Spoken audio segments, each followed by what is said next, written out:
Mismo taller va a ser dictado por el doctor Enrique Madrigal de Costa Rica. El doctor Enrique Madrigal es médico psiquiatra, director del Centro Integral de Atención en Psiquiatría, Psicología y Psicopedagogía, asesor regional en alcoholismo y farmacodependencia de la Organización Panamericana de la Salud, ex director general del Instituto Nacional de Alcoholismo en Costa Rica. Con ustedes, el doctor Madrigal. Es para mí un gran placer estar aquí con ustedes y les agradezco el interés. De parte mía también me siento muy satisfecho de haber participado en este evento y le pedí al doctor Saúl Pacuruco si me podía por favor dejar hablar sobre desintoxicación, porque en mi trayectoria he vivido varias épocas en que esto, al parecer, una acción clínica de suma trascendencia para el futuro del tratamiento, ha pasado por etapas sumamente, por así decirlo, improvisadas, ejecutadas por diversos niveles de atención. Por ejemplo, si vemos un espectro en el campo de la desintoxicación, en ocasiones ha habido programas comunitarios ciertamente muy bien estructurados y con el afán de dar mayor cobertura, ya que la demanda de estos servicios tiende a ser muy alta, como ustedes saben, ¿verdad? Entonces, a veces en nivel comunitario se han tratado de improvisar algunas estrategias o, digámoslo así, guías para la desintoxicación, y he visto, digamos, en algunas comunidades que hasta han utilizado el gatillo, o sea, la clorpromosina para desintoxicar, supuestamente con mucho éxito. Por lo menos en el impacto comunitario, no sabemos si hubo una complicación de morbilidad, mortalidad, etc. Porque además de esto, a lo largo de los años es otro problema, que he visto que tenemos muy pocos estudios controlados, ¿no?, de seguimiento. Los pacientes, en un tiempo había cierto grado, digo, en todos nosotros como residentes de psiquiatría, de desencanto y desesperanza. Ya estábamos esperando la recaída, ¿no es cierto? Especialmente algunos grupos con índice de adicción o severidad de la adicción muy altos. De tal forma que yo considero esta etapa del tratamiento como un verdadero puente, ¿no?, del síndrome de dependencia con todas sus connotaciones, la reducción del repertorio de vida para búsqueda de la sustancia, o el abandono de tareas, un grado de disfuncionalidad, también para buscar los efectos positivos, o sea, los efectos de sensibilización, que son los primarios en un inicio, vamos a buscar y vamos a ver más en detalle, o para prevenir un síndrome de abstinencia, ¿no? Ahora, en esto, mi opinión personal, siempre lo he dicho, para, digamos, todas las tareas que emprendo, es que la mejor praxis es una buena teoría, una buena hipótesis.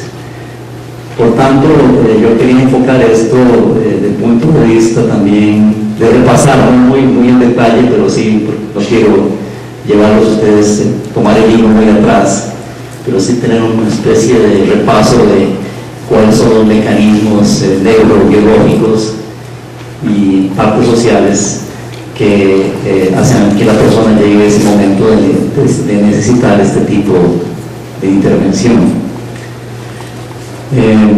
Por otro lado, en el otro extremo he estado en centros hospitalarios en los cuales la desintoxicación es un procedimiento sumamente costoso, en el cual tiene una unidad o a veces hasta un hospital, ¿verdad?, clase A y sumamente equipado, y en estos casos hemos visto que se toma una conducta mucho más agresiva.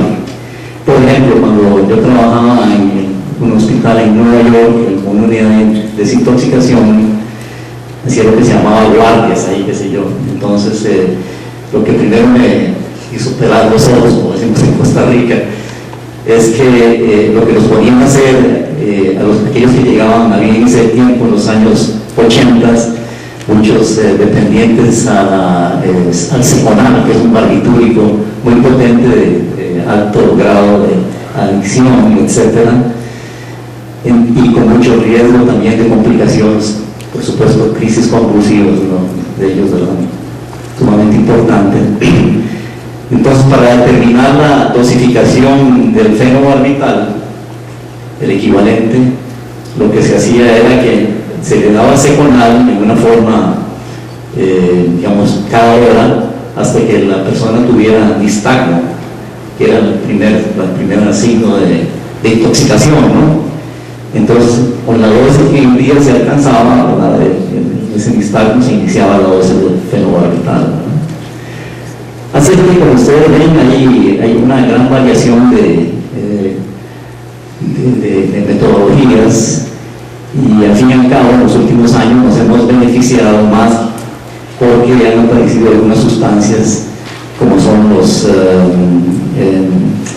las sustancias agonistas, es decir, que actúan como la sustancia misma primaria de uso, pero que también tiene un efecto parcial. Por ejemplo, una comparación entre la buprenorfina y la metadona, ¿verdad? Que la metadona es totalmente, tiene la misma penetrancia, la inducción y toda la complicación de síndrome de abstinencia o reacción de abstinencia cuando se suprime. De hecho, hay que tener mucho cuidado porque si se satura inmediatamente a un adicto a la heroína, por ejemplo, entonces le dan una alta dosis, le satura esos receptores immune, y esa persona entonces puede entrar paradójicamente en un ciclo de abstinencia opiácea. Mientras que la buprenorfina, que tiene una penetrancia y una inducción relativamente más lenta, más atenuada, entonces puede engañar, por así decirlo, al receptor y evitar una complicación con agravamiento de los síndromes de abstinencia. Entonces vamos a empezar después de esta introducción con la primera. Tenemos que los trastornos relacionados con sustancias se incluyen estas 11 clases. Ustedes las ven ahí y probablemente todos estamos familiarizados. Bien, entonces tenemos la principal, es en orden alfabético, de hecho sea de paso. Una anécdota es que en una ocasión tuve la suerte que me invitaron, yo era el director del IAFA en INSA en ese tiempo, Instituto Nacional sobre Alcoholismo, y nos habían hecho centro colaborador de la OMS, entonces me invitaron a la redacción, definición del ICD-9, el Manual de Clasificación de Enfermedades 9, en el área de cómo vamos a clasificar dentro del sistema alfanumérico el alcohol, bueno, las drogas en general, perdón. Entonces nos dijeron, ok, había una serie de ponencias, cómo clasificarlos en el F, digamos de F10, era el alfanumérico, la decena y la letra F. Entonces, de cómo íbamos a clasificar en el manual de clasificación las drogas. Y hubo un gran debate, y el único debate que he ganado en alguna de estas reuniones era de que si se hacía, ok, pongamos el síndrome de abstinencia A por cocaína, B por alcohol, ¿sí? Porque, entonces a mí se me ocurrió en ese sentido, no, ¿por qué no contamos las drogas aquí? ¿Hay cuántas? ¿10? 11, bueno, algunos se combinan, yo creo que las anfetaminas con alguna otra se combinó ahí. Como nosotros en nuestros países tenemos un subregistro, ¿verdad? Generalmente, ¿por qué no ponemos una sustancia específica por categoría, ¿no? Y de ahí se extendería entonces a subcategorías, dependencia, intoxicación, ¿no? Y entonces así quedó. Bueno, aquí no está en ese orden casualmente, sino hay alcohol, alucinógenos, anfetaminas, inhalantes, nicotina, cannabis, opioides, sedantes, hipnóticos, ansiolíticos. De algunos de estos se consideraba que no daban, como estamos tratando el síndrome de abstinencia, que no eran responsables, no se causaban un síndrome de abstinencia. Ahora se sabe que prácticamente todos hay síndrome de abstinencia. Todos tienen una inducción, o sea, un efecto deseado la fase neuroadaptativa positiva, que es tan importante.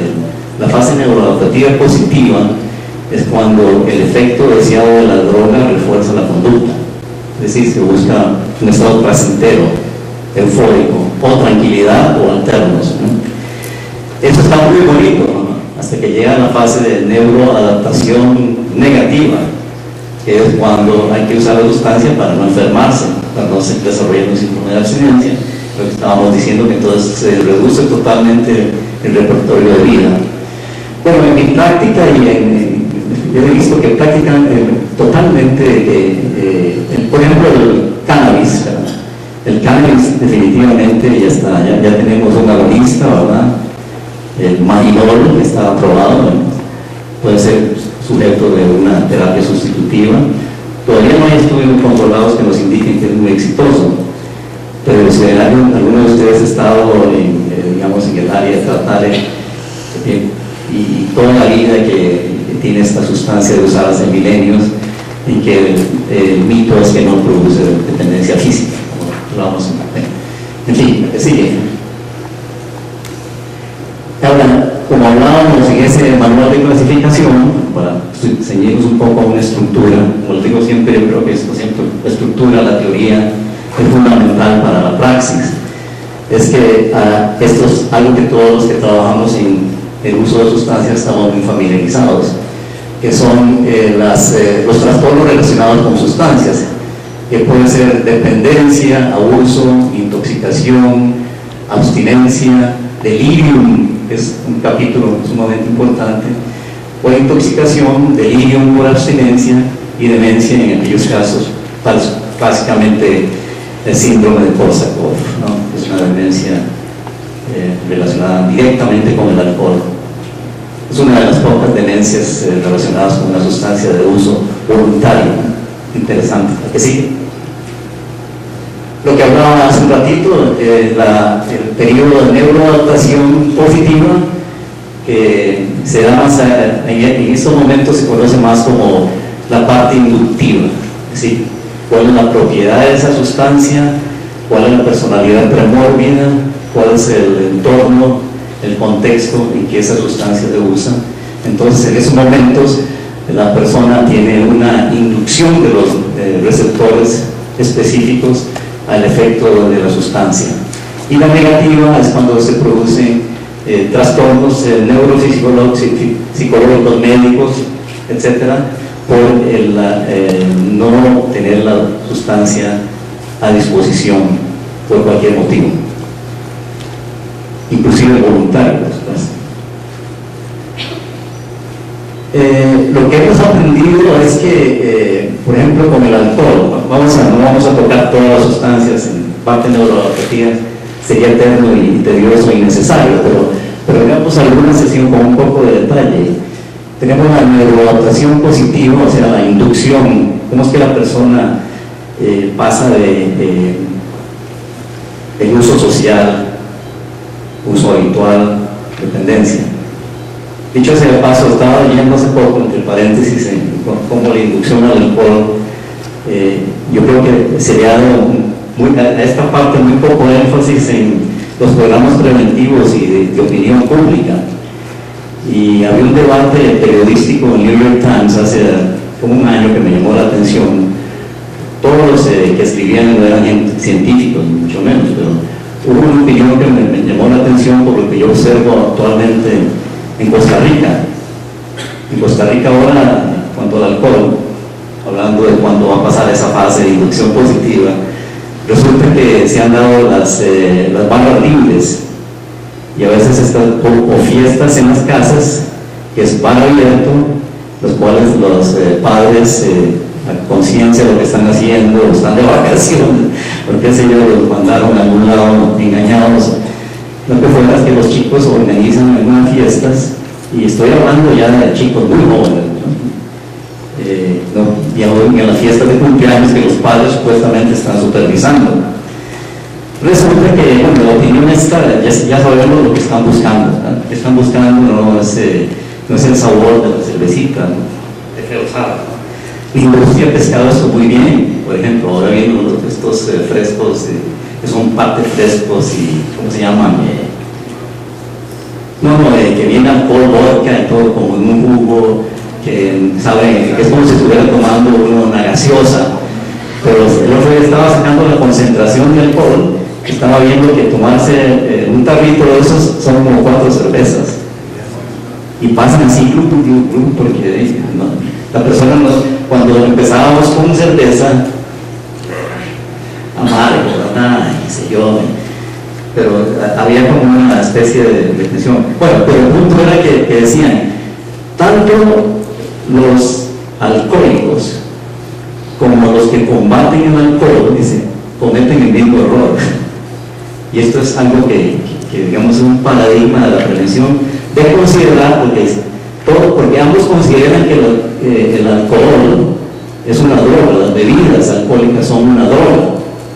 Ok, todos crecemos con eso. Yo toda la prevención y los programas he estado como aplicando ese principio. Y cuando veo los programas de tratamiento Alcohólicos Anónimos, es una droga. Ok, eso está bien en cierto momento. Pero este mensaje se ha hecho universal. Por ejemplo, cuando en nuestras culturas, en todo el mundo, había una toma de algún fermento en particular, como la chicha, como otros tantos, se tomaban por un control cultural. No iban a tomar el alcohol droga, iban a celebrar la cosecha como un producto de la cosecha. Entonces en ese momento no tenían en su disco duro todavía no se había producido la mutación que tenemos en el mundo actual.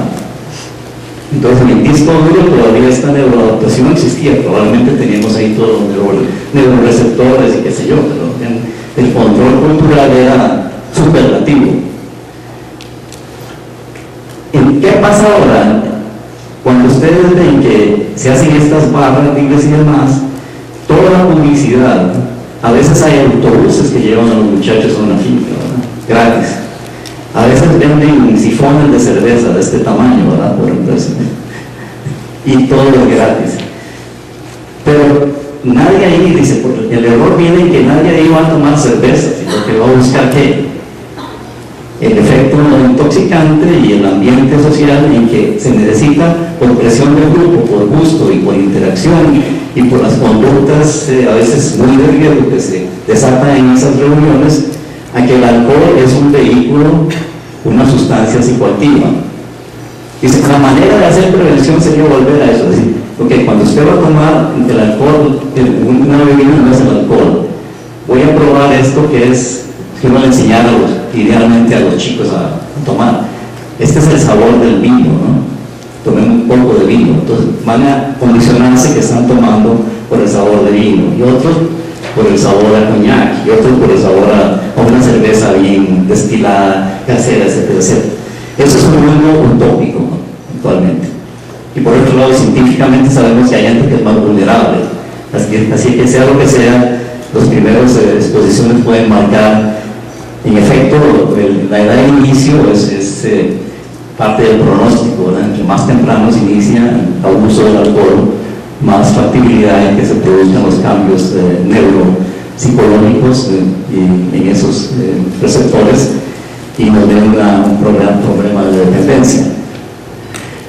Entonces, ¿cómo es que hacen cuál es el efecto y por qué es que lo consideramos una droga y nos trastorna la prevención? Facilitan la neurotransmisión inhibitoria en la sinapsis del ácido gamma aminobutírico, que hay varias subclases. ¿Esto qué quiere decir? Ustedes saben, para ponerlo en términos sencillos, el sistema GABA es inhibidor, ¿no es cierto? El sistema nervioso es el que controla la hiperexcitación que pudiera darse por algún desequilibrio en la homeostasis del sistema, cualquier estrés y demás. Hay un mecanismo normal que lo hace bueno, esto fue un susto, pero ya pasó, ¿verdad? Excepto cuando es un estrés postraumático que se queda en la memoria, ya produce otros cambios. Pero inclusive en esos problemas, digamos, es una falla por la intensidad del estrés en este sistema de autocontrol, de tranquilización normal. El alcohol lo que hace es favorecer este sistema, o sea, como es un sistema inhibitorio, por tanto, va a producir una el primer paso sería que relajación, tranquilidad, sistema GABA, perfecto, si llegáramos hasta ahí.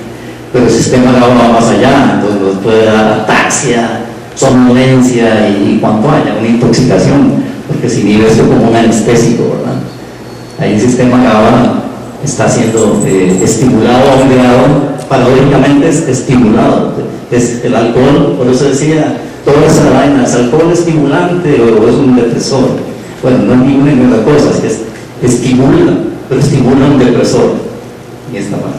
Entonces esa es la parte de inducción positiva, sería cuando las personas que pudieran tomar en una forma racional lograran este efecto con un poco de relajación.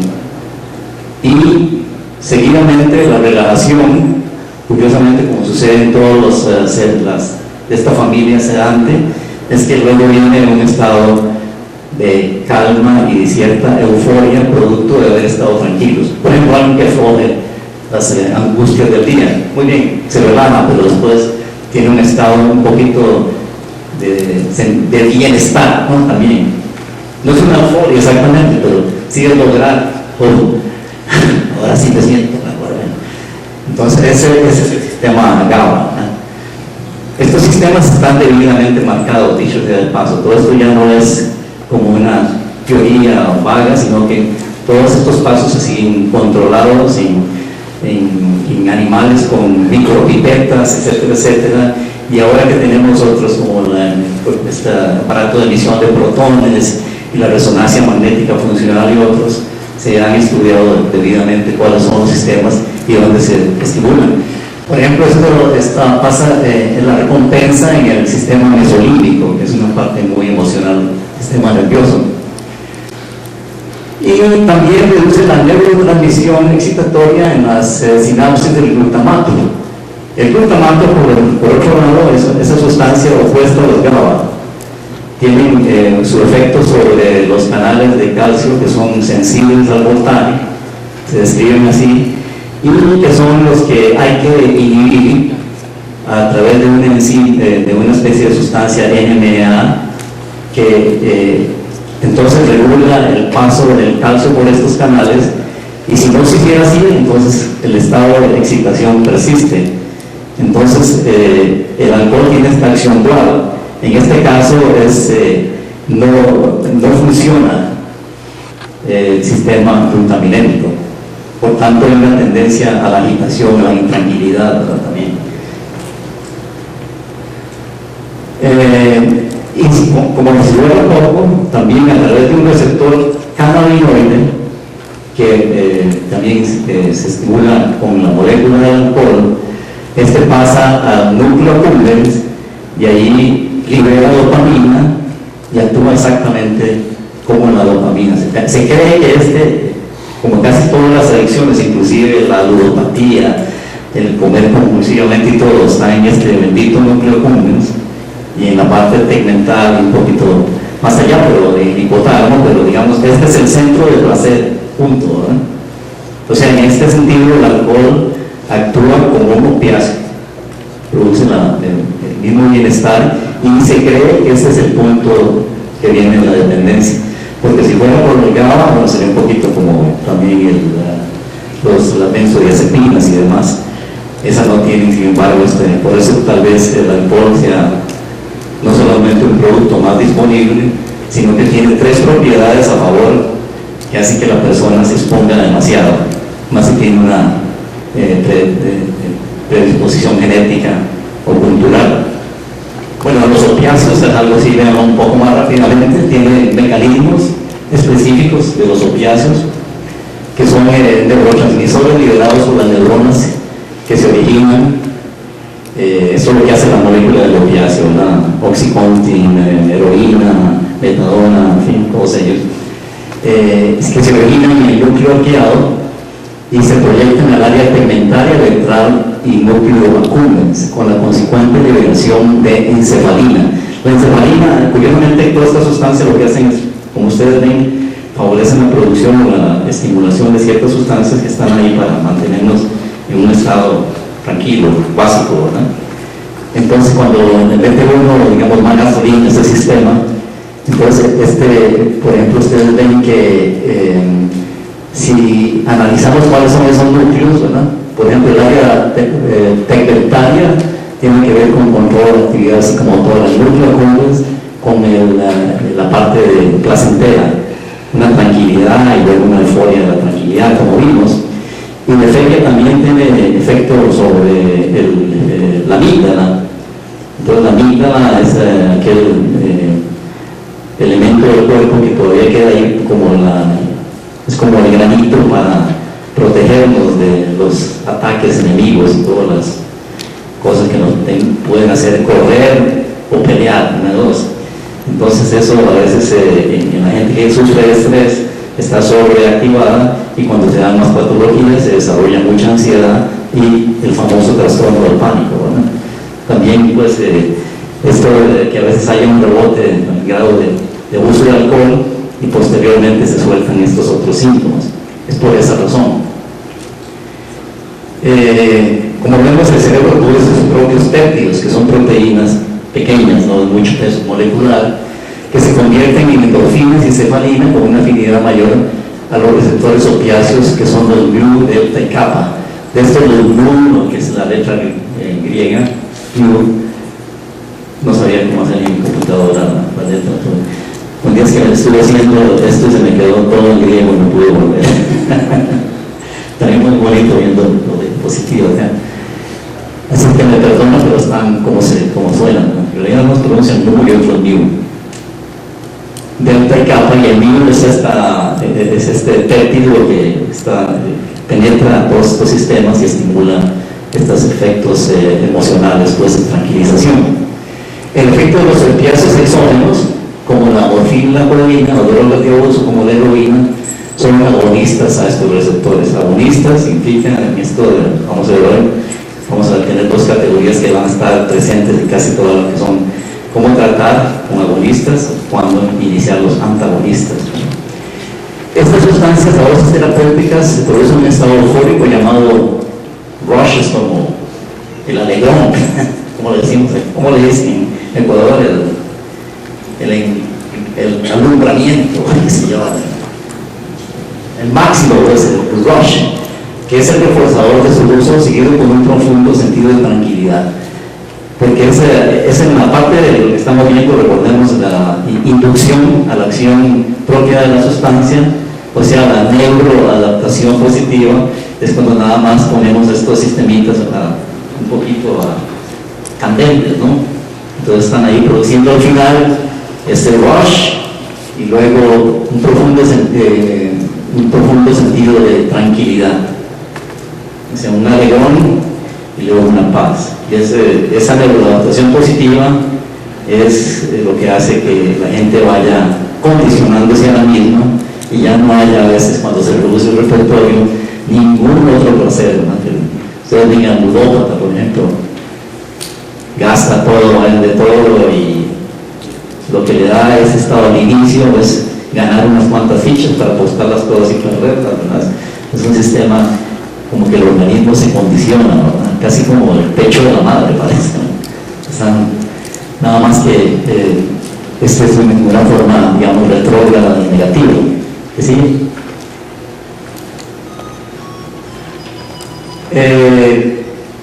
Y luego tenemos la neuroadaptación a los hipnóticos y sedantes, que también dentro de las prioridades de uso y abuso, ¿verdad? Esta es con la cocaína de los más comunes. En este caso, estas sustancias se conocen como moduladores positivos sobre los receptores GABA A específicos.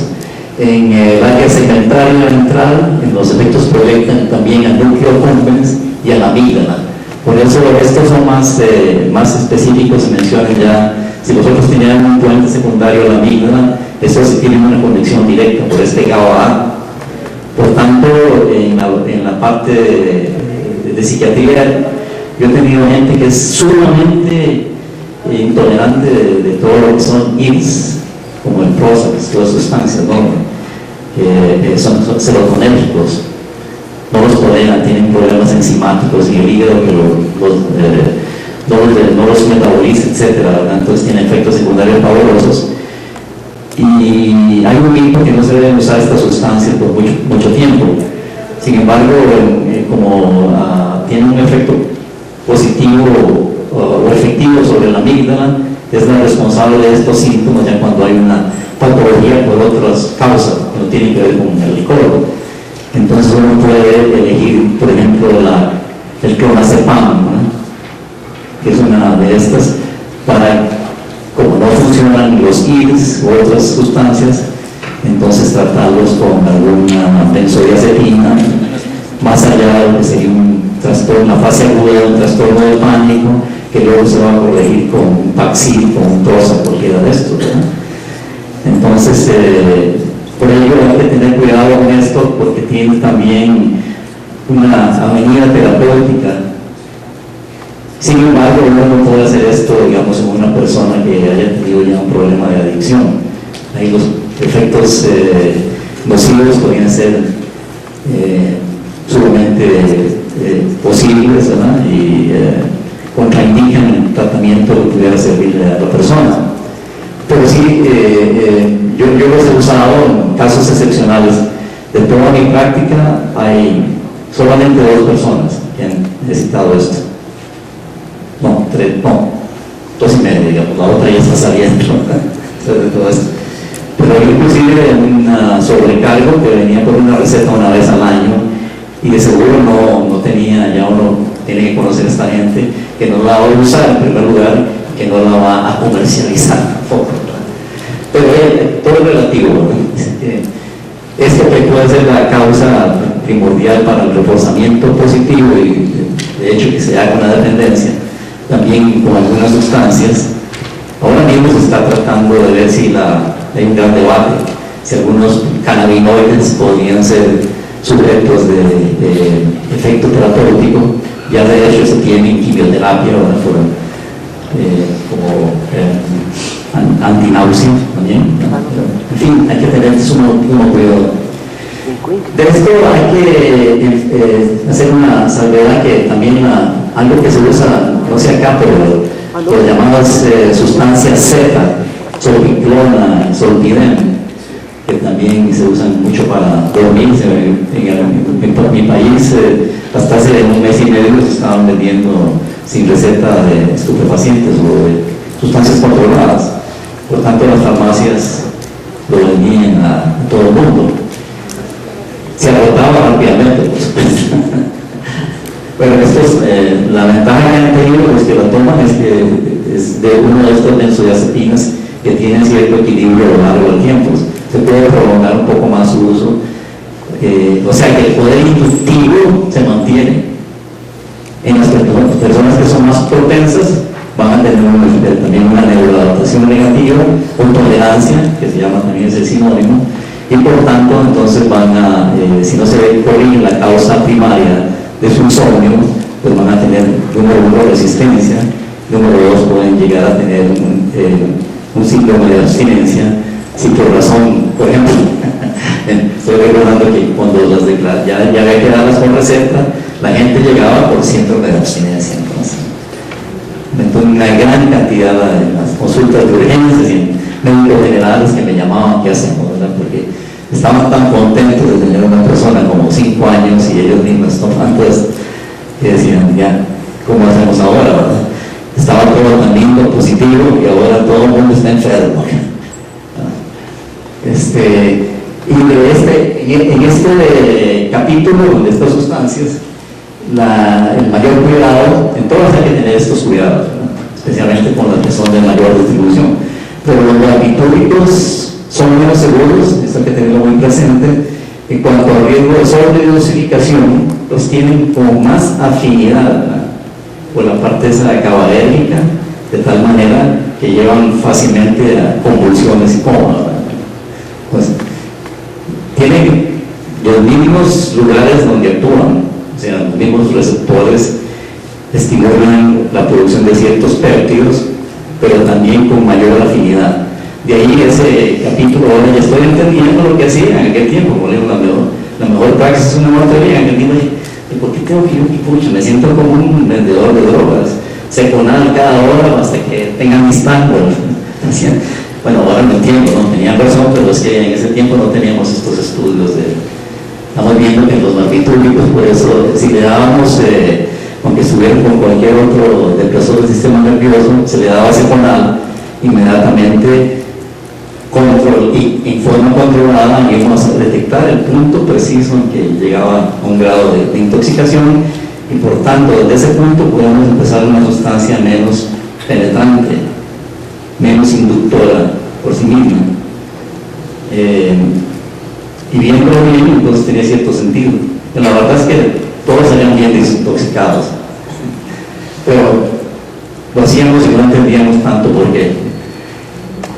Causa mayor dependencia también, si siguiera este mismo patrón, si la persona estuviera con seconal, utilizándolo ya como sustancia de abuso, entonces van a tener, estas son las personas, después vamos a ver cuál es el nivel donde se pueden desintoxicar, que probablemente estas no van a poder tener ninguna desintoxicación segura en otro lugar que no sea una unidad de desintoxicación, un hospital general, donde haya posibilidad de monitorear signos vitales y todo eso, ¿no? Esto es la razón.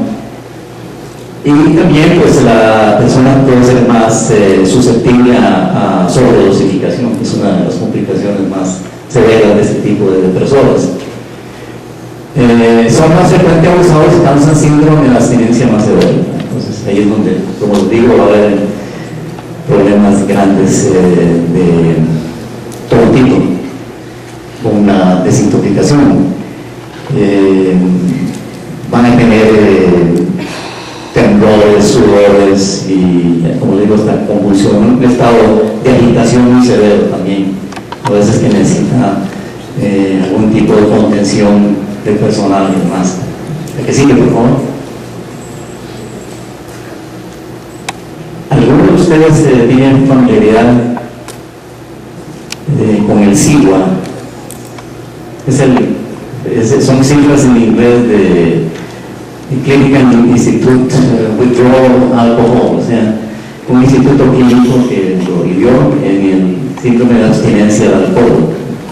Este es un instrumento sumamente, ya hablando de la parte operacional, que todo el mundo debería, bueno, lo primero que nada, yo me estoy brincando acá y ya lo había pensado, esto que vamos a ver de aquí en adelante, vamos a asumir que la persona fue debidamente admitida al hospital o a la clínica, se hizo una historia clínica, una anamnesis completa, hubo alguien que hizo un examen físico, hicieron exámenes de laboratorio y tienen todas las vías puestas y demás para, en caso de que pero vamos a ver cuando ya estamos en este medio seguro.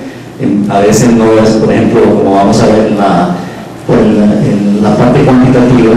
Si ustedes ven, esto es un instrumento muy útil porque realmente han hecho un inventario, estos ítems de los síntomas más frecuentes que se encuentran en la síndrome de abstinencia en alcohol. Veámoslos rápidamente: náuseas, temblor, sudor, ansiedad, agitación, alteraciones táctiles, alteraciones auditivas, alteraciones visuales, cefalea, orientación y posición superior, con la ventaja también que se puede cuantificar y de acuerdo a ello uno del grado de síndrome de abstinencia que tiene.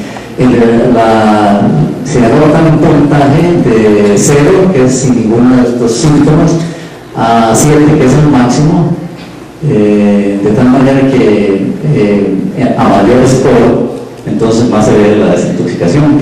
Y es de aplicación muy sencilla y práctica, ¿verdad? Es un inventario, hay sus formularios y demás. También son muy útiles no solamente para el diagnóstico de severidad de síndrome de dependencia y por tanto tu ubicación requiere para mayor seguridad, sino que también puede dar un seguimiento del proceso mismo, porque como ustedes saben, en el tratamiento de desintoxicación del alcohólico hay que tener un monitoreo muy frecuente, porque como es una sustancia que se metaboliza rápidamente, la persona puede pasar de un estado a otro de una forma rápida.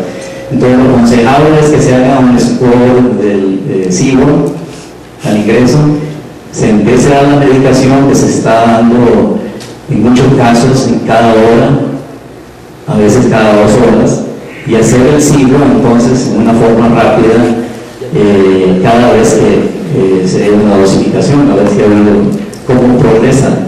O sea que es también un elemento de control, lo mismo en la parte clínica. Así que si uno pudiera incorporar esto en los protocolos de tratamiento sería sumamente útil. Miren, yo reviso casos digamos, actualmente, muchos al día, no los veo directamente, sino porque tengo una función también con algunas aseguradoras en los Estados Unidos de lo que llaman control de pares. Entonces, básicamente las aseguradoras quieren estar seguros de la calidad de la atención y también una estancia racional, digamos. Entonces es increíble, bueno, reviso clínicas como Hazelton y cosas así, centros de rehabilitación en la Florida, en todo lado, y cuando yo pregunto, ¿cómo está el siglo? Dice, ¿qué? Sí.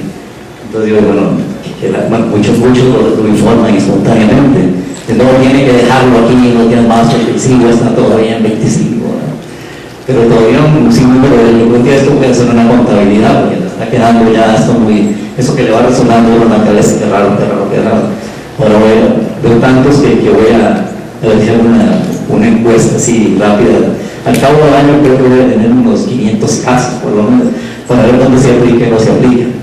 Así que un instrumento también ideado a la gente a veces le da pereza hacerlo, ¿no? Y es bastante fácil. No tiene que hacerlo el médico. Puede ser un personal de enfermería, un auxiliar de enfermería. Sí, bien, nada más es fácil. Aquí mismo ustedes, estoy seguro que lo leen un ratito más y ya le agarran el volado, ¿no? En Costa Rica lo pueden aplicar de inmediato.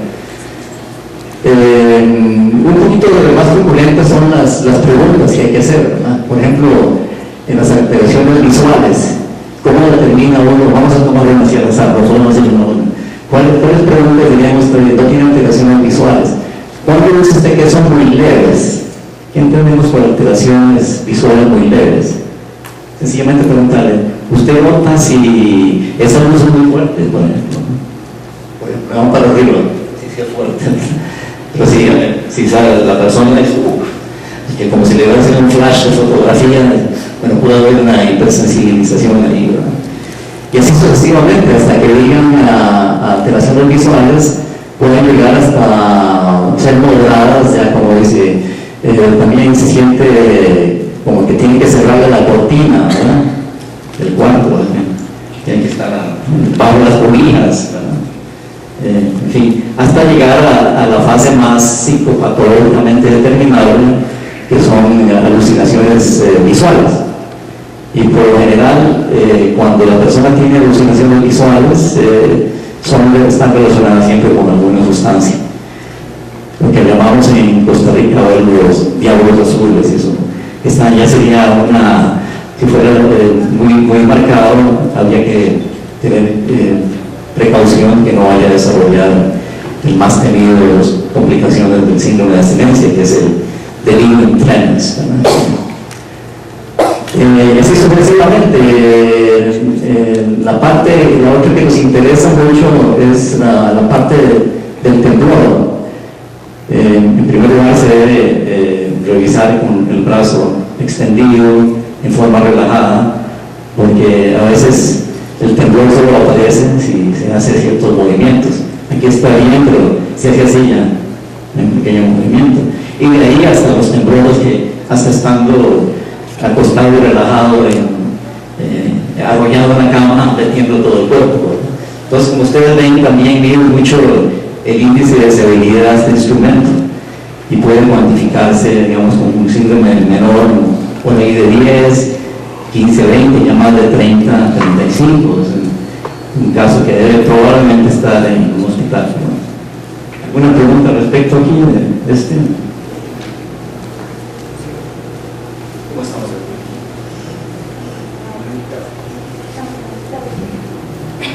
Perfecto. Para cambiar, soy sumamente... El tiempo se me da rápido. Claro, como estoy sentado ahí, ¿verdad? Entonces aquí está, esta es la explicación que les decía, ¿verdad? grave a partir de, perdón, les dije los 30, de los 20 puntos.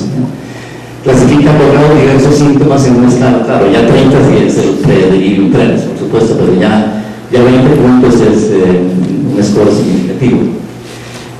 Entonces que la puntuación menor de 16 es leve, de 16 a 20 es moderada y grave a partir de los 20 puntos, no hay de perderse. Esa es la experiencia clínica. Dicho sea de paso, este es un instrumento que ha sido muy evaluado con estudios controlados, es de alta predictibilidad. Es yo creo que sí, cada clínica debería incorporarlo en alguna medida, o algo parecido tiene que tener. El símbolo de los que he revisado es el que más se ajusta a la realidad clínica. Puede ser un tanto detallado y tedioso, pero como les digo, si uno lo toma ya como monitoreo, entonces ya, si uno llega con una motivación, dice, de acuerdo a esto, voy a ver si le sigo los 20 miligramos de Librium o lo que uno haya escogido, ¿verdad? O si no, le bajo. Entonces, bueno, estamos pensando que, bueno, especialmente en estos casos que yo reviso, que la gente quiere que al tercer día la compañía de seguros pase a recuperación, pues un programa residencial o una desintoxicación. Entonces van a tener que seguir mucho en qué nivel de seguridad está para aflojar la vigilancia médica. Que sí.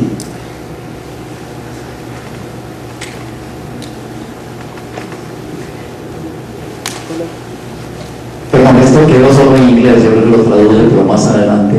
Este es el otro que se llama el caos, que se usa lo mismo. Todo este letrero ahí lo que quiere decir es que también existe una escala para los opiáceos, que son las otras sustancias junto con los barbitúricos y depresores del sistema nervioso, que pueden ser susceptibles de diversos niveles de atención. Veamos la siguiente, por ejemplo. Entonces, en este caso tenemos lo mismo, el nombre, la sustancia que se está usando para la desintoxicación. Vamos a traducirlo rápidamente. Pulso en reposo, que puede ir de 0,80 a... El punto cero es cuando está a 80 y el pulso mayor score es cuando el pulso sube de 120. En los opiáceos es muy importante la sudoración como síntoma. De nuevo de 0 a 4, la parte de agitación, o la siguiente, el tamaño de las pupilas, ¿verdad? Como son analgésicos, entonces frecuentemente van a tener quejas de dolores articulares, mucho, ¿verdad? Dolor de cuerpo. Entonces todo esto va indicándonos la severidad del problema. Esto es para decirles que hay otra escala, ¿verdad?, que llamada caos, que puede servir así como el signo. ¿La que sigue? Bueno, y el vómito, ¿verdad? Eso es muy importante en los opiáceos. Adelante. También temblores, y otra cosa que se nota mucho en los opiáceos es el bostezar, ¿verdad? Mucho bostezo. Adelante. La ansiedad, irritabilidad, también la piel de gallina, ¿verdad? Todo esto puede ser debidamente cuantificado. Y en este caso, para pasar rápidamente esta, porque sigue casi el mismo principio del síndrome, pero con algunos otros ítems que son más específicos de los opiáceos. Y el puntaje es de 5 a 12 leve, 13 a 24 moderado, 25 a 36 moderadamente severo, más de 36 abstinencia severa. Bueno, ¿cuál es la importancia de yo sé que la prevalencia en nuestros países de los opiáceos es relativamente más baja, ¿no?, que las otras sustancias, pero digamos en términos prácticos es que los opiáceos generalmente el síndrome de abstinencia no tiene el grado de morbilidad y mortalidad del síndrome de abstinencia por barbitúricos y alcohol. Entonces y también han salido sustancias inductoras, o sea, agonistas, que son menos letales y que se pueden utilizar como sustitutos en la desintoxicación. Por ejemplo, la buprenorfina,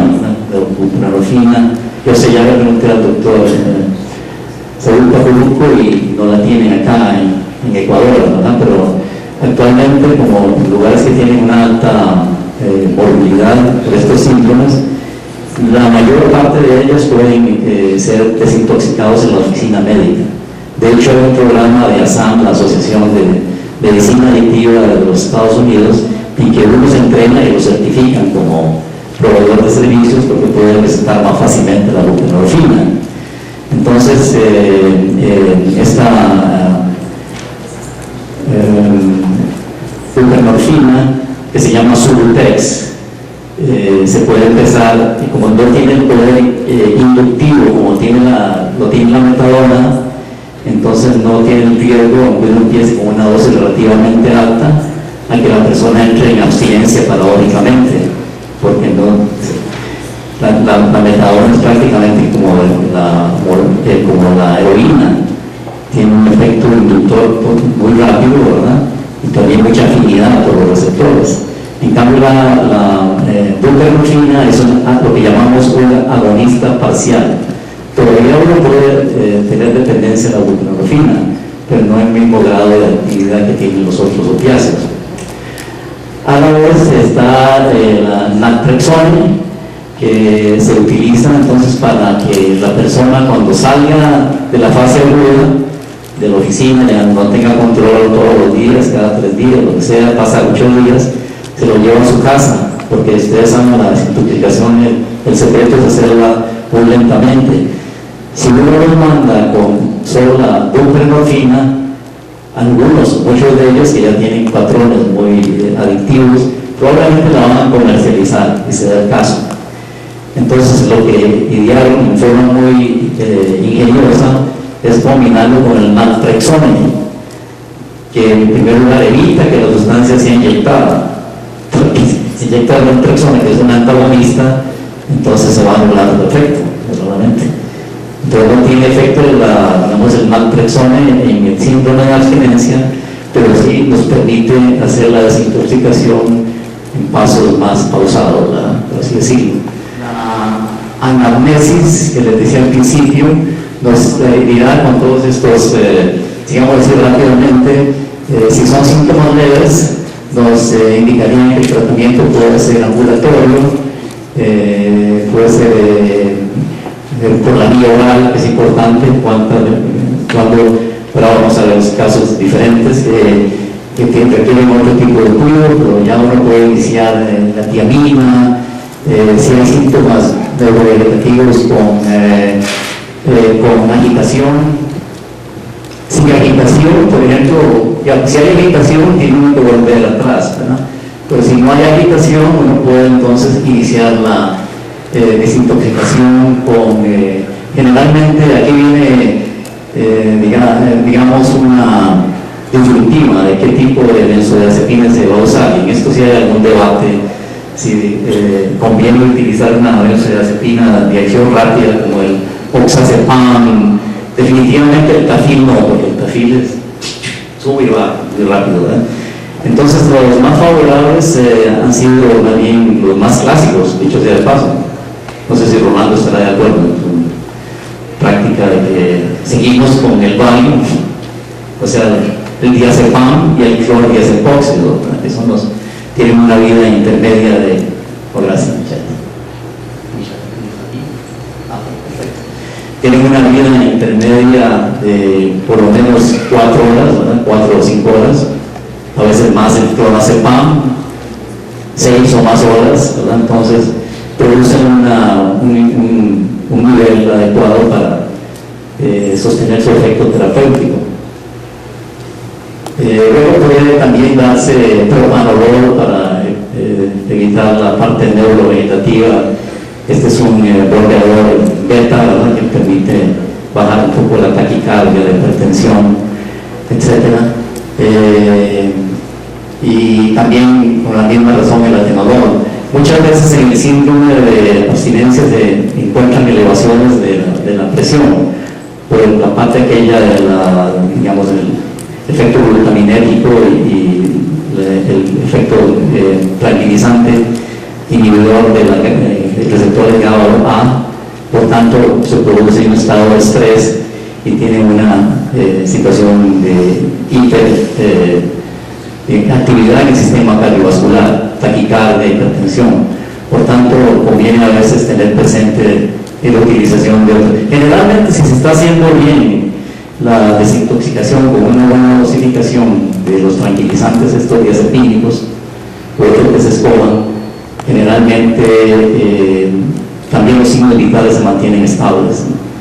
De hecho, el monitoreo es importante que se mantenga una vigilancia sobre los signos vitales. Nosotros tomamos como índice una taquicardia clínicamente significativa es sobre 100, la presión arterial 95, la diastólica, y la respiración es no más de 20. Entonces, cuando esto sube en forma significativa a esos índices, probablemente la persona está mal ubicada en ese nivel de atención y habría que está más riesgo de un síndrome mayor. Esos son factores predictores. De hecho, en la escala de ASAM, que tiene varias dimensiones, la primera siendo la severidad del síndrome de abstinencia como criterio de diagnóstico y también para determinar el nivel de atención, se requieren, para cumplir este requisito, se requieren antecedentes, número uno, antecedentes convulsivos por efecto del síndrome de abstinencia en el pasado, especialmente del Lehman tremens. O una elevación significativa de la presión arterial, la respiración o la frecuencia cardíaca. Si esto es significativo, ya con solo la dimensión, son 6 dimensiones. La segunda es problemas médicos asociados, y la tercera dimensión, problemas psiquiátricos que pueden interferir. Ahora estaba escuchando la presentación de patología dual. Muchas veces ahí, por eso la escala de ASAM con esas 6 dimensiones es importante, porque lo hace pensar a uno o hacer una entrevista y tomar signos vitales que son importantes para el curso. Entonces, ya suponiendo que todo vaya bien, digamos que le aplicamos la escala de ASAM, que no la vamos a ver mucho en detalle, pero básicamente es eso: dimensión de intoxicación. Cuentan más que nada las 3 dimensiones, 1, 2 y 3. La 1 es la severidad del síndrome de abstinencia, la segunda, presencia de patología médica, y la tercera, presencia de diagnóstico dual o síntomas severos en esa área. Ok, suponiendo que la persona encuentre que hay un problema ya mayor de Lehman tremens, vámonos al extremo aquí, de Lehman tremens. Ya en estos casos, así como este es un procedimiento bastante simple y si se hace con cuidado bastante seguro, en este caso tenemos ya que muchas veces tenemos que llevar a la persona hasta la UCI. ¿Por qué tenemos que llevar a la persona hasta la UCI? Porque este es un síntoma mortal. El caso más patético que tuve en mi residencia primera fue, me llamaron, nosotros teníamos un hospital psiquiátrico que estaba muy bien, cuando yo estaba de guardia, estaba en sala de emergencias y luego había pabellones que quedaban como al otro lado del pueblo, literalmente. Entonces me llamaron no a un lugar, un salón, sino a la pensión, o sea, donde están los pacientes que están pagando más y de más cuidados. El doctor dice que no podemos localizar al doctor tal y esta persona tiene tal y tal cosa, y antes de Lehman tremens, y estaba yo viendo un paciente suicida. ¿Cuáles fueron ustedes? Bueno, yo escogí hablar un poquito más con el paciente suicida, tal vez hacerle la última pregunta. Cuando llegué al salón, ya el otro paciente había muerto. El peor de los mundos. Nunca en mi vida tuve una situación igual. Por supuesto, no había más residentes, más internos, eran tipos fiscal del Estado, digamos así. Pero en fin, por eso es importante, ya que el criterio médico, que cuando se llega a presentar una situación de esta, y una vez ese médico lo pasó al salón allá a todo lujo, ¿verdad? Cuerpo rey, pero no tenía monitoreo, ¿verdad? En este caso ya tenía que tomar la vía, ¿verdad? Hay que determinar el nivel de magnesio, importante, hay que iniciar una hidratación, hay que iniciar una dosis. En ese tiempo pues estábamos usando litio endovenoso o una dosis en suero de 100 miligramos, ¿no? De una vez, nunca hubo ningún problema. Pues es una sustancia bastante segura en esto. Pero ya cuando tiene un estado de... Ok, debe estar bajo control estricto, si no estricto, y si no hay agitación, entonces se hacen ya otros, se le da la tiamina, también la suero glucosado, diazepam, la vitamina C en ampollas,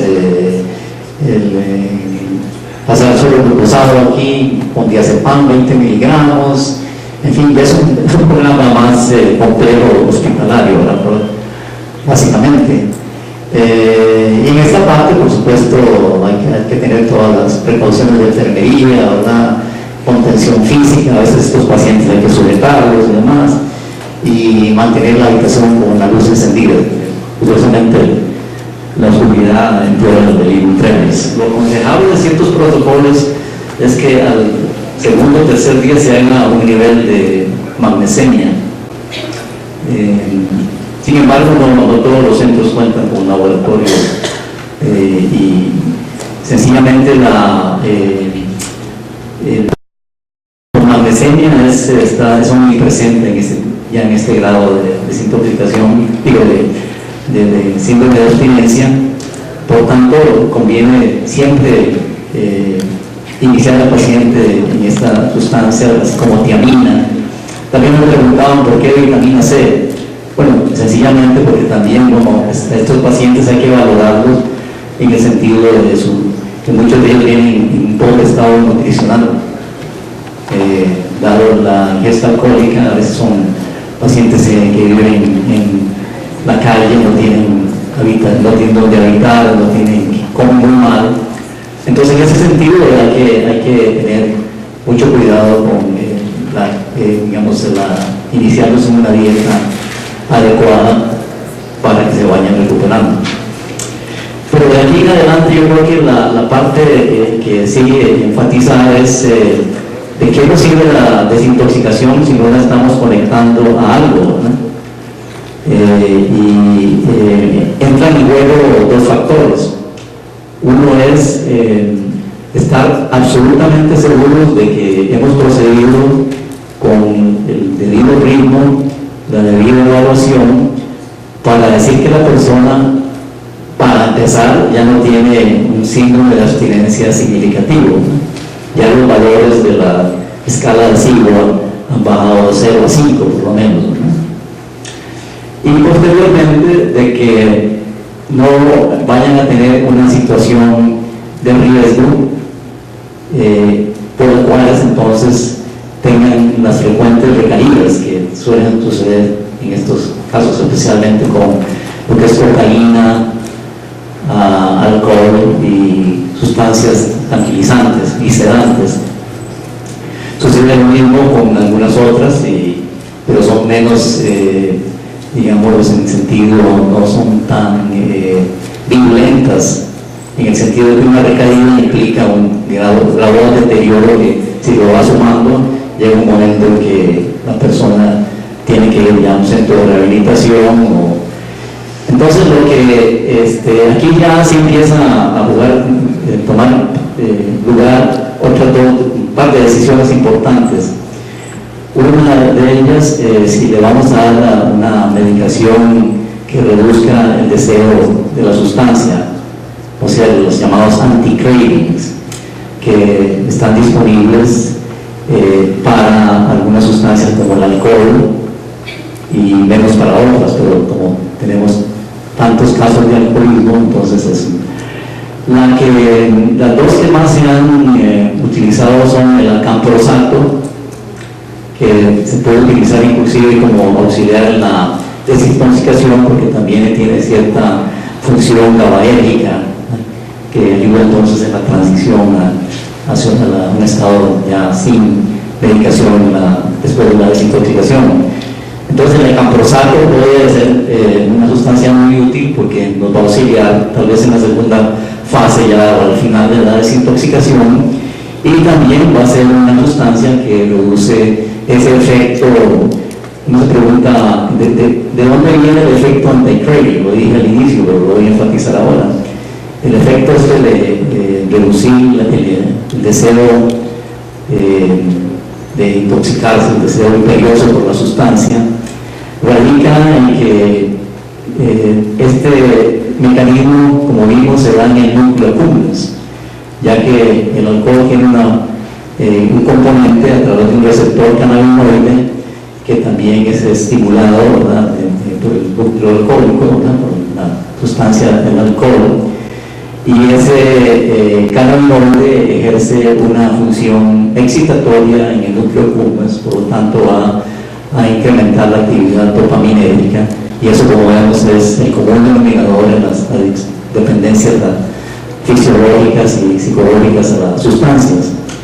Entonces, tanto el acamprosato, y en especial el naltrexone, que se conoce como Revia, inhibe este receptor y por lo tanto reducen la actividad, producen un bloqueo, por así decirlo, en la actividad opiácea o gratificante en el núcleo accumbens, de aquello de bienestar y placer, y por lo tanto entonces van a tener una reducción, un apaciguamiento de esa saturación dopaminérgica. La doctora Nora Volkoff ha hecho muchos estudios sobre el núcleo accumbens y tiene una peculiaridad, digamos, de cómo es que funciona, que es sumamente importante, y es que con el grado de exposición constante a un efecto dopaminérgico, este núcleo se satura. En cierta medida siempre están saturados los receptores y los transmisores de la dopamina en ese centro. Entonces lo que hay es un deseo imperioso siempre paradójicamente, que el que lo enciende el sistema es la misma dopamina por cualquier mecanismo. Entonces las sustancias anti-deseo lo que hacen es bloquear ese sistema, apaciguarlo de tal manera que el núcleo accumbens ya no tiene el mismo nivel de actividad que es el que produce la sensación de deseo imperioso de la sustancia. Entonces ahora, ya al pasar de esta fase, ya cuando la persona está estable, viene, aquí se entran a jugar los otros tres dimensiones de la escala de Assam. Uno que es la motivación. Thorndike, que fue uno de los precursores de la terapia conductual, dice algo que se aplica a todas estas medidas, y es que ningún comportamiento, o la base para cambiar un comportamiento, son las consecuencias de uno y otro. Las consecuencias de hacerlo, las consecuencias de no hacerlo. Entonces parte de la dimensión 4, que es la motivación, se basa en cómo empezar ya a señalizarle a la persona cuáles son, por un lado, identificar cuáles son los factores precipitantes, por ejemplo, ¿verdad?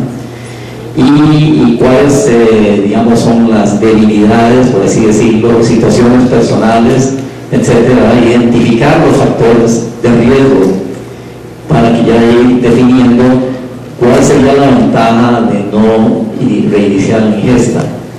A la vez, en esa fase de recuperación se da un nivel de atención que se llama la consulta ambulatoria intensiva, la cual generalmente está ya compuesta por médicos para dar el seguimiento al proceso de desintoxicación o que haya mantenido las ganancias terapéuticas, por así decirlo, número 1. Y número 2, para ya empezar a definir cuáles son los planes de trabajo para mantener la abstinencia, que es la tarea fundamental. En este caso, estas unidades de tratamiento intensivo pueden profundizar un poco en las dinámicas, diagnóstico dual, por ejemplo, si la persona tiene una depresión de fondo, cómo educarlo o prepararlo para iniciar este tratamiento y ver cómo este es un factor precipitante. Y por otro lado, también conectarlo con las personas que pudieran asistirlo. Ya es muy difícil tener un una actividad, por ejemplo, de grupos de autoayuda en la fase de desintoxicación. Pero si se ya llega al tratamiento intensivo con los consejeros, algunos de ellos actúan como padrinos, que llamamos nosotros, ¿verdad? Sponsors.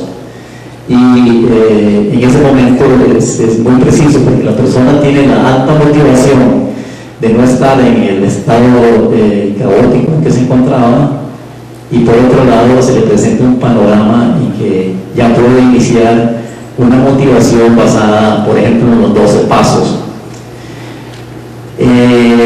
También en esta fase que estamos enfatizando, lo vuelvo a decir, para enfatizarlo, de que no hay ningún propósito en la desintoxicación, sino sirve para este propósito. Y la transición es lo más importante. Aquí en este caso puede hacerse entonces una evaluación psiquiátrica, emprender un tratamiento y también explorar el medio ambiente.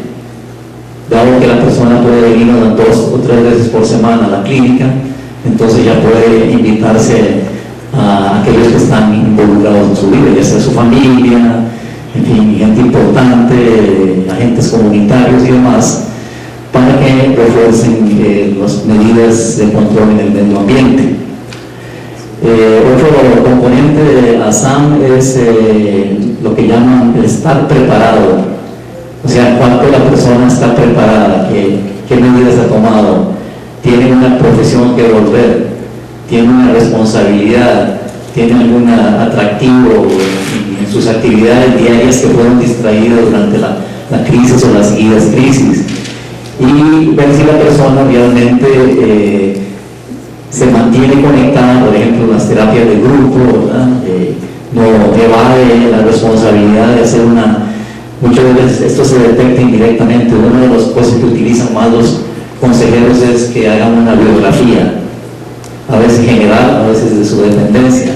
Entonces eso cognitivamente los vuelca a la reflexión y contribuye a ese estado de estar preparados para seguir con los pasos de la recuperación y posteriormente la rehabilitación. En estos, cuando se combina esto con una sexta dimensión, que es los factores de riesgo ambientales, es a qué medio ambiente va a regresar la persona. Y aquí es, digamos, el mayor riesgo generalmente es cuando hay otros individuos en el medio familiar o en la comunidad inmediata que tienen conductas adictivas. Entonces, ese es un criterio junto con una baja motivación y la persona no logra motivarse. Dimensión 3, o que no trabaja en una manera que le debe entender que está más preparado para la recuperación y todavía regresar a un medio ambiente de riesgo.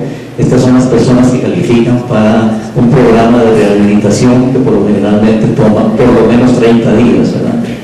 Y eso es ya una unidad generalmente abierta, puede inclusive en el intermedio darse posibilidad que el paciente ya no solamente tenga contacto con su padrino, sus sponsors dentro del programa, sino ya asistir, conectarlos con agentes de su medio ambiente, conectarlos con programas de alcohol que tengan los unidades de salud en la empresa, con el sistema de atención primaria. Esto es una cosa que se hacía muy mecánicamente, digamos, cuando se planteaban las políticas de salud en las elecciones, era la incorporación del sector primario, pero siempre era altamente frustrante porque no tenían el sector primario ninguna metodología más que estar disponibles. Y como vemos, esto generalmente no va a trabajar si no se hace de una forma sistemática. Así que la mayor frustración y la mayor parte de los casos es cuando no se deja una de estas medidas sin resolver o por lo menos definir, y la persona entonces recae inmediatamente, ¿verdad? Entonces la recaída puede darse por una desintoxicación que fue deficiente, y esto ocurre mucho con la cocaína porque es tan difícil, ¿verdad?, encontrar un agonista. Por ejemplo, la bromocriptina, la amantadina y y otras sustancias que son como agonistas menos adictivos, generalmente yo no he encontrado que tengan mucho valor. Así mismo el modafinil que no sé si lo tienen aquí, ha sido utilizado solo en combinación con estas, pero generalmente es el cuadro del síndrome de abstinencia a la cocaína está naturalmente seguido de un cuadro prácticamente de depresión de mediana a mayor. Entonces, si no hay una depresión de tipo clínico que uno pueda diagnosticar y responda a un antidepresivo que sea más indicado, generalmente la persona va siempre a estar queriendo tener, por supuesto, seguir el proceso que es de inducción, ¿verdad? Entonces la inducción en cocaína, o sea, el bienestar producido por ella, es también antidepresivo y altamente funcional para ellos. Entonces son de los cuadros más difíciles de sacar, ¿sí uno ve? Y más que nada se están usando sustancias que son de más acción inmediata, como la clorhidrato inyectado, el crack o la pasta básica, que da un síndrome de adicción mucho más severo. Estos son dichosamente problemas de relativa baja prevalencia, pero por eso en esta parte que estamos hablando de la recuperación y la rehabilitación son casi esenciales. La persona tiene que comprometerse, ¿verdad? Tener una cobertura de seguros, existe la disponibilidad de un programa voluntario patrocinado por Narcóticos Anónimos que pueda tener por lo menos un periodo de 3 a 4 semanas de rehabilitación en medio controlado o semiabierto. Así es que, bueno, estos cubre todo lo que... En cambio, el cambio ambiental, ¿verdad? El cambio ambiental sería también en el plan de una de las cosas que yo veo con las compañías de seguro y que puede ser causa que uno define como que no se están llevando a cabo una calidad de la atención adecuada, es cuando no hay un plan de alta desde que se hacen las primeras evaluaciones en la fase de desintoxicación, porque ya ahí estamos planteándose cuáles son los riesgos y por tanto ya se empieza a trabajar el plan de alta desde el día 1 o 2, cuando ya el paciente esté menos físicamente afectado, para que se puedan efectuar los cambios o modificar los cambios en la comunidad que se requieran, por ejemplo, disponibilidad de la familia, acceso a los servicios, centros de tratamiento a largo plazo, etcétera, etcétera, ¿verdad? Ya la persona tiene que salir con un mapa de desintoxicación, implica todos estos pasos a la vez. Si algo tiene que quedar en claro es que esa concepción anterior de meter al paciente en una unidad intensiva, pasarlo al salón general, tomando signos vitales y para afuera, ¿verdad? Era a la vuelta del parque, recaída segura, ¿verdad? Entonces, este conocimiento de cómo trabajan estos, tanto la parte neuroquímica, por así decirlo, fisiológica, así como problemas asociados, problemas ambientales de riesgo, ¿verdad? Tomados todos en cuenta, es lo que completa un circuito que nos permite entonces garantizar medianamente o con más posibilidad de éxito una remisión prolongada, ¿no? Las remisiones cada vez, siguiendo estas pautas, se ha notado. Antes detallaban un comentario irónico que se hicieron en los estudios en los años 80 especialmente, que a alguien se le ocurrió demostrar, así por decir, que en cuanto a recaídas, recaían igualmente los que habían pasado solo por un proceso de desintoxicación como los que ya habían sido admitidos a Hazel, programas carísimos. Bueno, ahora vemos que definitivamente las historias de éxito son más frecuentes y yo estoy sumamente seguro que ha sido el que nosotros aprendamos a seguir estos pasos de una forma más sistemática, ¿verdad? Antes actuábamos como médico, medicación, magnesio, afuera, ¿verdad? Ahora es una labor de equipo, no importa el nivel de atención, ¿verdad? Aún cuando uno hace que es muy frecuente por lo que, como dijimos, la desintoxicación por opiáceos se hace en la oficina, ya que no es la morbilidad enorme, la mortalidad no es tan alta, pero uno ahí tiene que tener alguna conexión de este tipo también, ¿verdad? Aunque sea, ya sea unidad de tratamiento intensivo, el hospital diurno, la hospitalización parcial o los centros de recuperación. Otras personas que ya han cumplido los requisitos del centro de rehabilitación pueden también debe tomarse en cuenta otro nivel que se fomenta a veces más de forma voluntaria en la comunidad, no como parte del sector de salud, que son las casas de sobriedad, llamamos, casas de intermedios, ¿no? Porque si uno logra, digamos, ya trabajar con la persona, el riesgo que tiene en su ambiente, son músicos, en fin, empleados de casino, ¿verdad? Pandilleros, etcétera, ¿verdad? O problemas de adicción en la familia, vivir con un padre alcohólico, ¿verdad? Alta disponibilidad, vivir en una zona infestada de drogas.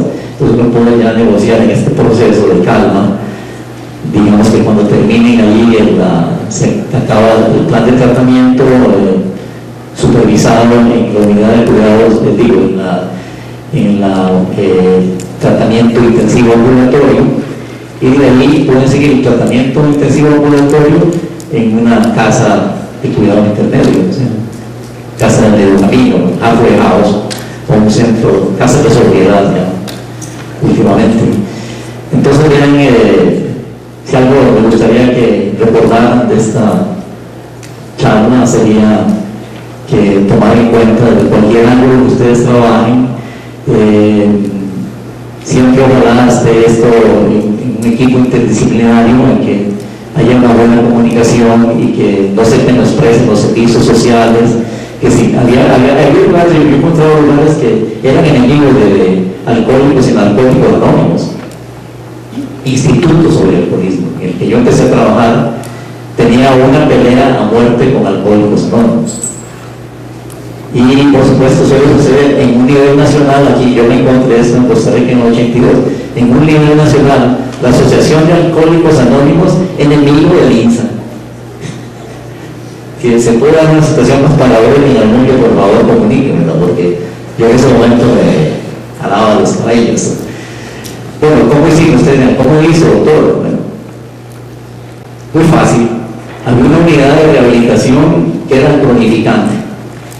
Además me daba demasiado dolor de cabeza, porque cada vez que llegaba a la junta directiva para plantearles algunos programas técnicos, decía, levantaba la mano, doctor, a propósito, quería preguntarle si en Tigrasas era una finca que tenía talleres, ganado, tenía café, etcétera, y ahí tenía terapistas ocupacionales, todo lo que se le da en uno de esos hospitales. Sí.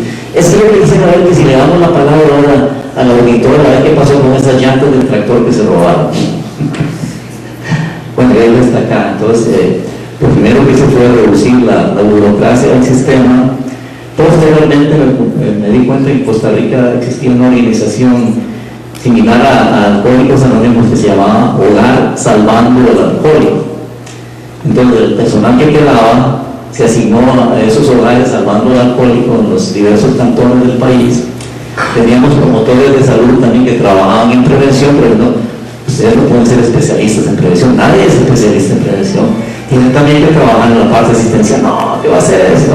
Nos está quitando nuestro contrato de trabajo. Bueno, ya se aceptó la mediación y dimos de alta una gran cantidad de gente que se alojó con Hogar Salvando al Alcohólico, que tenía sus propios programas educacionales. Si la persona necesitaba aprender a leer un oficio, conectarlo con el Instituto Nacional de Aprendizaje, ¿verdad? Y salía 1000 veces más barato que un centro de rehabilitación. Posteriormente, el Hogar Salvando al Alcohólico entonces hizo trabajo más en conjunto con la Liga Antialcohólicas, que es una entidad superior de Alcohólicos Anónimos en Costa Rica, y se aflojó toda la paranoia y la destrucción. Ahora llego a Costa Rica y me encuentro que todo el mundo está casado y feliz después de 20 y tantos años, no sé cuánto, pero a veces toma todos estos aún en la vida institucional. Obviamente el Tigrasas, este centro de rehabilitación, tenía una unidad de desintoxicación de lujo, tenía guardias médicas alrededor de todo el día, 24 horas al día, como exigen estos niveles. Tenían médicos ya muy conocedores del asunto. pero nadie estaba preocupado cómo integrar estas dos cosas, ¿verdad? Se creía en ese entonces que la rehabilitación era una persona que acababa haciendo una bonita canasta mientras los 2 meses que estuvo ahí, ¿verdad? Muy bonitas las canastas, se vendían más o menos bien, aumenta la autoestima, importante, pero como dentro de estas guías que modestamente les he presentado hoy, ¿verdad? Quisiera que sean con los pies en la tierra, ¿verdad? Con este ejemplo, para que vean que tienen su aplicación en la vida real. Estoy seguro que ustedes sí piensan en los que tengan experiencia en este campo, de que muchas veces estas historias frustrantes es lo que alejaba más a la gente de dedicarse al campo. Ahora tenemos una ventaja, y es que con la parte esta que conocemos mejor, esos mecanismos inductores y perpetuantes, ¿verdad? Síndrome de adaptación negativa. Entonces tenemos por un lado mejores armas, no las suficientes, pero sí mejores armas de tipo psicofarmacológico, pero también sin olvidar la rehabilitación. Entonces, como una palabra final, creo que la interfase de la desintoxicación tiene que estar directamente conectada con el proceso total de recuperación para ir mejorando las cifras y el ajuste del paciente después de que obtenga los servicios. Bueno, yo desearía dejar aquí, tal vez que esto sea algún intercambio, alguna persona tiene alguna inquietud, comentarios, ampliar algunos de los puntos que he tocado de forma ligera, etc. En cuanto al uso de la levonorpromacina en pacientes en abstinencia, ¿hay algún tipo de contraindicación de pronto? ¿Algún tipo de, no sé si el paciente tiene que abarcar algún tipo de, digamos, un esquema general como su nutrición, alguna situación, o se puede utilizar en todos los pacientes que estén en abstinencia moderada a grave? Sí, ahí está. En ese cuadro está la levopromacina, pero realmente ya por historia del mercado mismo ya es una sustancia que utilizamos mínimamente, ya prácticamente ha desaparecido. No sé por qué está incluido en ese cuadro. Yo la leí, el autor la incluyó, pero tenemos otras sustancias que pueden ser más beneficiosas, por ejemplo, utilizar el Valium intramuscular, ¿verdad? Utilizar la trazodona, que es una inductor del sueño, también con pocos efectos secundarios, y un sueño trabaja perfectamente en la fase 4 del sueño, ¿verdad? Tenemos muchos otros que podemos dar, si es un caso de agitación, tenemos el Iodón, Ciprex, o sea, todas estas sustancias en vía intramuscular. Tenemos el Ativan inyectable también, ¿verdad? Valium inyectable, en fin, Lorazepam, existen ampollas. Así que la levopromacina, yo creo que es como la carreta era al jet. Disculpen más bien que se quedó ahí incluida, perdón.